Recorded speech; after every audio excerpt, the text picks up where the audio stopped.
Get started with introductions. So for those who have not met me yet, my name is Michelle Banks. I am the co-chair of UCLA Law Women Lead. I am a former general counsel, and I had the pleasure of working to put together this afternoon's program on driving equality for women of color with Dean Emeritus Rachel Moran. And I will briefly introduce Rachel, but you have a long and accomplished bio in the materials about Rachel. But quickly, Rachel is a legend in the teaching world. She is a distinguished professor here, but before that, she was the dean here. And she was a more than 20-year professor at Berkeley Law. She was on the founding faculty at UC Irvine. She was a visiting professor at Harvard Law School last year. And again, perhaps most important and near and dear to my heart, she was the founding dean at the time we created UCLA Law Women Lead in 2014. And we will talk more about that later in the program. Let me tell you a little bit about what the genesis was for today's program and what we're going to do today. So today's program came to be because I was sitting in the Center for Women in Law's Advancing Women Consortium, a meeting I go to in New York City every summer, and they were talking about their latest study on women law students of color. And the findings of that study were disturbing to me. That study is not yet published, but Dean Moran, because of course she's so esteemed, is on the advisory board for the study. So she knows the results and will have the ability to share some of the insights with you before the study is even published. But what I heard sitting in that room in July, and I remember texting Nancy from the room, is that women of color law students have a worse experience in law school than white women or men of color, and they experience bias to a very disturbing degree. Also, some of you who know me know that I was on the board of Minority Corporate Counsel Association for 10 years. We did a study called the Bias Interrupters with the ABA, another program that Rachel was involved in. And the results showed that in almost every single legal workplace, women of color experienced bias. So we realized that there was a call to action and that we needed to have a broader conversation amongst all of us about how we can make change. So what we want to do is start with just laying the groundwork, because not everyone knows the statistics as well as Rachel, so she's going to give you some insights in the law academic environment as well as the legal profession. And then importantly, we want to talk about what we can all do to interrupt the barriers that Rachel is going to talk about, and we want to finish with the most important thing for me in this room here today, which is how can we all use the LEAD network to interrupt that bias. So Rachel. Great. So first of all, I have some slides. They're going to be hard to see, but there are printed versions that are out there on the tables, sort of on the ledges of the library. So if you can get one, that way you'll be able to see. It's also linked to the UCLA Law Lead website, so you can also look at them that way. But I wanted to start just with the statistics. It's funny because on last Sunday's New York Times, there was an article called Stop Counting Women, which was about why are we constantly counting these different numbers. But I think it's actually very important. And so the first thing that I wanted to do is let you know that women of color in this entering class made up 18.65% of the class. So that's nearly 1 in 5 of every enrolled law student this fall is a woman of color. And women of color actually outnumber men of color, who made up 12.6% of the entering class. But it's also worth noting that in this survey that Michelle mentioned, that the group that was most likely to seriously consider leaving law school, that was women of color. And nearly 1 in 3 at some point seriously considered leaving law school, and nearly half of them said it was because they didn't enjoy law school. Now, I will say that about 1 in 4 of other groups actually seriously considered leaving law school. So law schools have a little work to do on that score. But nonetheless, it was 1 out of 3 women of color and 1 out of 4 if you were in another group.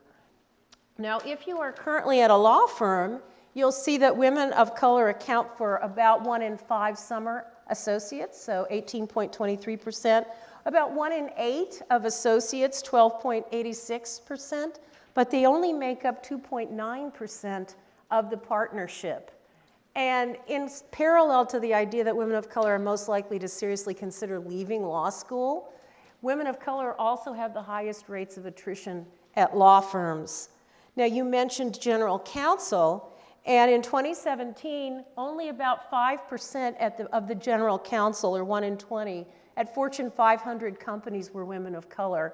And what I found very interesting was that the percentage was even lower for Fortune 501 to 1,000 companies at 2.6%. Now, you might think the judiciary would look different, but in 2017, only 2.7% of all federal judges were women of color, and there were actually 6 court of appeals that had no active judge who was a woman of color. The state courts have a little bit higher representation of about 8% of the state court judges.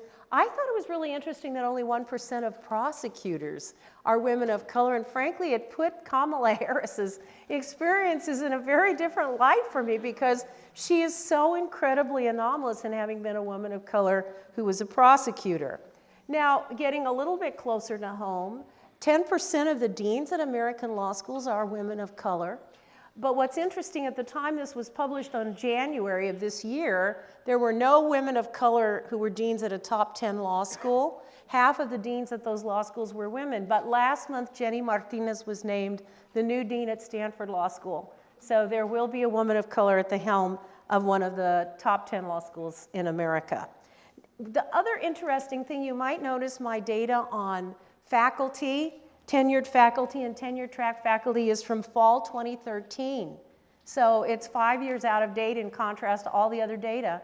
I searched, I called an expert in the field of legal education and the legal profession, and for some reason the ABA has stopped reporting these data since 2013.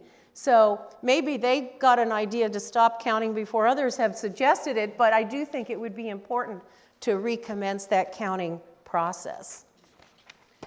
So those are the numbers. We don't want to spend too much time on the numbers. Some people love the data and others are falling asleep right now. So what we want to talk about next is the bias. Yes. What can we do about the bias that we are experiencing as women, and more importantly, that women of color are experiencing more so even than white women? And what are your suggestions around that? Right. So let me first start by telling you the story behind the numbers, and then we'll talk about some potential strategies. So remember that I said women of color were most likely to seriously consider leaving law school. I was actually, this is from the new survey that isn't yet published, but I'm giving you a sneak peek. There's lots of other information. But when you ask women of color whether the state of race relations is positive at the law school, they are the only group that does not have a majority, indeed a supermajority, that says yes. Only a minority of women of color think race relations are positive, and only a minority of women of color think gender relations are positive. Again, other groups, white males, white women, men of color, a majority report positive relations. And women of color are the only group in which a majority report that they've experienced discrimination on the basis of race. Men of color, only 47% report discrimination. And nearly half of women of color say they've experienced discrimination on the basis of gender, compared to 45% of white women. Now, very disturbing is the fact that over half of the women of color in the law schools surveyed indicated that they had experiences that interfered with their academic performance and learning, either because of interactions with faculty or other students. No other group had a majority reporting that kind of interference with their learning. 41% of white women said they had those kinds of experiences, 34% of men of color, and just 21% of white males. Now, the final one that is very disturbing is whether you've experienced unwanted sexual advances at networking events outside the law school. Women of color by far were the most likely to report those experiences. 16% said that this had happened to them, compared to 12% for white women, 4% for white men, and 7% for men of color. So those kinds of stories of headwinds may very well explain why people are more seriously considering leaving, because they don't enjoy law school. Now, the barriers in the profession are a little bit different, because when I looked at what was available out there, a lot of it was just for women in general. We didn't have a survey like the one I just described, which compares for different groups these experiences. But there was very consistent sense of what the headwinds are. And so one was a set of assumptions about people's ability, a notion of where you fit in the meritocracy. And these assumptions then in turn affect the kind of work you get, the likelihood that you'll get a promotion, the likelihood that you'll be mentored. And so these assumptions, and they start very early. So that very first year, assumptions are being made and you're getting tracked either for success or not. So it's incredibly important to address those assumptions. There are also, I think, double binds about your temperament, that women of color, if they're too aggressive, are going to be readily seen as masculine and somehow then not fitting in, doubts about fit. But if you're too passive, then you're going to be assigned all the, quote, housekeeping work at the firm, and you'll be dead-ending at the end of it. Also, people often reported cases of mistaken identity where they were confused with court reporters, support staff, custodial staff, because they didn't fit the image of somebody who is a lawyer at the firm. Now, the other issues that came up related to maternity leave and having increased scrutiny of your commitment after maternity leave, but this was for all women, not just women of color, and also issues of sexual harassment at the firm, and again, for all women, these sometimes were headwinds. Now, I love this quote from Tiffany Harper, which was, "I didn't see a path for me to partnership at a large law firm. For women of color, there has to be a synergy for you to make partner. You have to have everything working in your favor at the time you go up for a vote. A practice group that is thriving, the billable hours, people singing your praises, a client base. That has to all come together for you in a way it doesn't have to for other people." So there's a book by Katie Kitamura called A Separation, and there she talks about people who are blindsided by terrible tragedy, and they think of it as a stammer in the divine speech. Well, this is almost like a stammer in the speech of privilege, the kind of moment when everything comes into alignment and we find the authentic syntax of democracy and inclusion, but it's rare. So now what I wanted to talk a little bit about were strategies for moving forward. And again, I know this is hard to see, so I hope you have a copy. But in that piece called, Stop Counting Women, part of the concern is that these counting exercises become a kind of ritual mortification that doesn't lead to any change. If you've ever read any of Kwame Anthony Appiah's work, he describes the difference between a taboo and a moral wrong. If you violate a taboo, you engage in acts of self-purification and expiation, but they don't do anything for the other person. They just cleanse you of responsibility. But if you think that something is a moral wrong, you have to do right by the other people involved. You have to set this straight. You have to make things right. And so if we're going to make things right, we have to think about strategies for improvement. And as I looked at the literature, one was, of course, counting, but it doesn't stop there. So you have to find those critical people who make these important decisions. You have to find a way to give them an idea of what they need to do differently to interrupt bias. Then you have to monitor and hold these people accountable. It has to be incorporated into their advancement, into their perceptions of competency. And you have to repeat this over and over and over. Now, as much as I found the literature very interesting, I also think it's pretty incomplete and rudimentary. So we have a room full of experts here with us today, And one of the things that we wanted to do was ask if you had seen a particularly successful effort to interrupt bias. It could be at a firm, but it could also be in a public interest setting. There's some literature on public interest that suggests the same problems are there. There's also a new book on the Legal Academy by Mira Dio called Unequal Profession that shows that a lot of the same dynamics are at work in legal education. So what we're hoping for is to hear some success stories from you before we turn to what LEAD might be able to do. So something that you thought really worked. Would anyone like to offer any suggestions, best practices, lessons? Emily.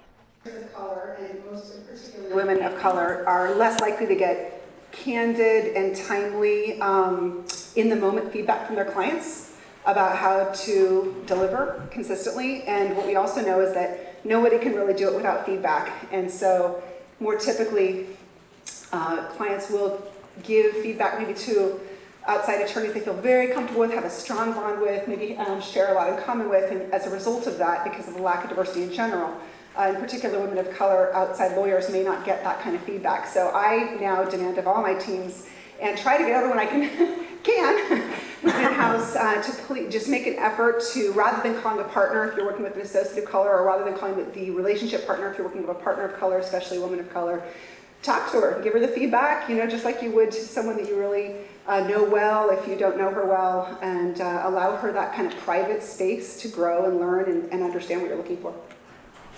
Thank you. Yes. Hello, I'd just like to say that I had a variety of legal experiences in terms of jobs, but I was a public defender at one time and wanted to do systemic change, and it's just, there's so much money in keeping it the same so that people keep coming back needing public defender services instead of talking about systemic change where people won't be in the system anymore. So I decided to run for judge.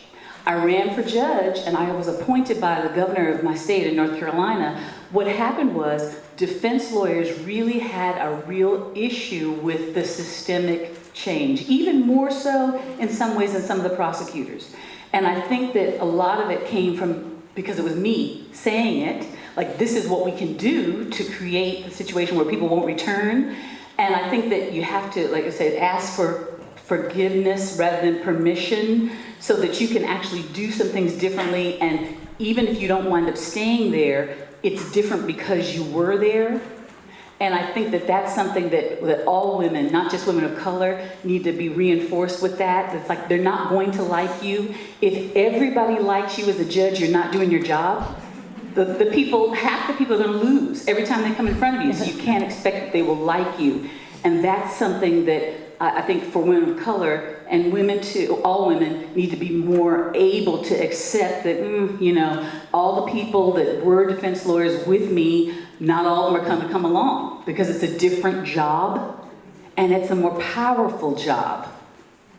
In a state where you run for election, you have to have more than just your defense friends because they don't do anything together. It's like herding cats. Defense counsel doesn't do anything together. So you have to know more people than the people who are in your profession. And I think that's worrisome for lots of people who like the way the power structure is. If you are isolated or if you're one of them alone, they figure they can manage you. But if you have other relationships, they can't prevent you from getting on the bench. If you have other relationships, you don't need to socialize with your former colleagues, and as judges you really shouldn't anyway, but you are then able to withstand pressure because people say, well, you shouldn't be doing that, you were a defense lawyer. I said, I'm not one now. Just being able to say that to people. We did not plant her. But thank you both for sharing your success stories. And you actually touched on something that I wanted to talk about next, which is institutions. And the idea that we need to fix our institutions, and as white women, we need to fix ourselves, as opposed to trying to tell women of color what to do differently.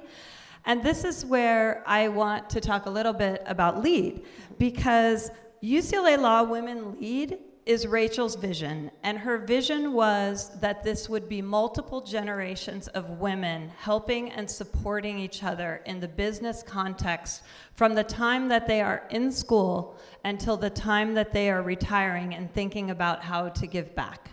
Whether you're trying to get your start, your first job, your first mentor, or whether you're trying to figure out what to do in your retirement or how to give back to a community of people, there is something for all of us in UCLA Law Women Lead. And Rachel is so amazing. This was her idea, it was her vision. She put everything together. She introduced me to Nancy A. Bell when we did not even know each other. And we, the three of us, worked together to co-found LEAD. We put the board together in 2014. We launched the initiative in 2015. Many of you came to our first summit in 2017. I really think of UCLA Law Women Lead as the gift that Rachel gave to this law school. It is quite unique and quite valuable. And so we want to encourage you to use it, and we also want to take your feedback on how we can all use it to advance all women, but with an intentionality around helping the women of color at the school and in our profession. So I want to thank Rachel, and I would love it if you would join me in applauding her for coming up with this idea.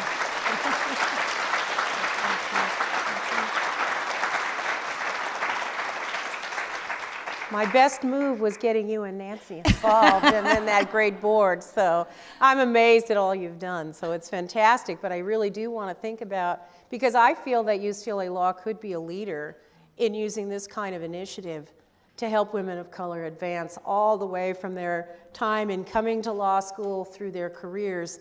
And I'm not sure that any other law school has done it with intentionality. So this could really be a great opportunity for us.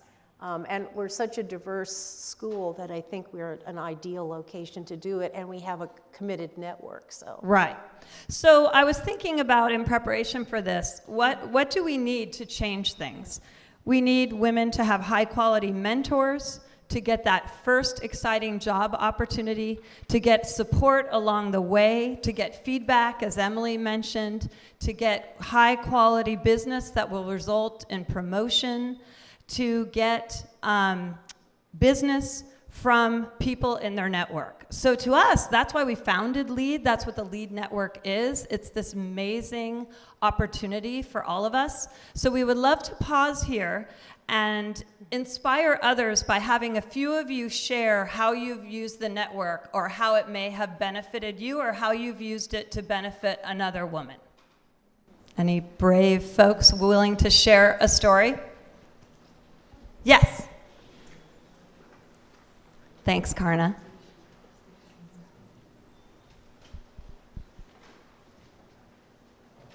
Hi, I'm in Northern California, and I work at a company, and we hosted a LEAD event at that company. And through that event, I met a number of women in the area that were UCLA alums. And I have to admit, I did not know a lot of UCLA law alums or realize there was such a large network in San Jose and the Bay Area until after that event.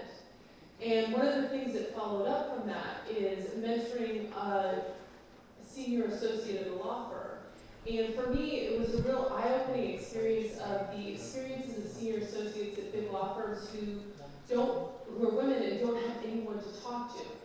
And one of the things I did for her is I networked her with a number of other law firm junior partners who are women who had children, because she didn't have anyone who was like her in IP law who had that experience to talk with. There was no one in her firm, and she hadn't thought about going beyond her firm to this bigger network of people. And so I think one of the great things about this LEAD experience is being able to connect people not just to your UCLA network, to a bigger network beyond that, because that's one of the things that can really help us as lawyers, but also as professionals, but also as leaders, is to find that bigger network and help connect people to the right people that will allow them to find the next path, find the next job, or find success. Thank you. I love that.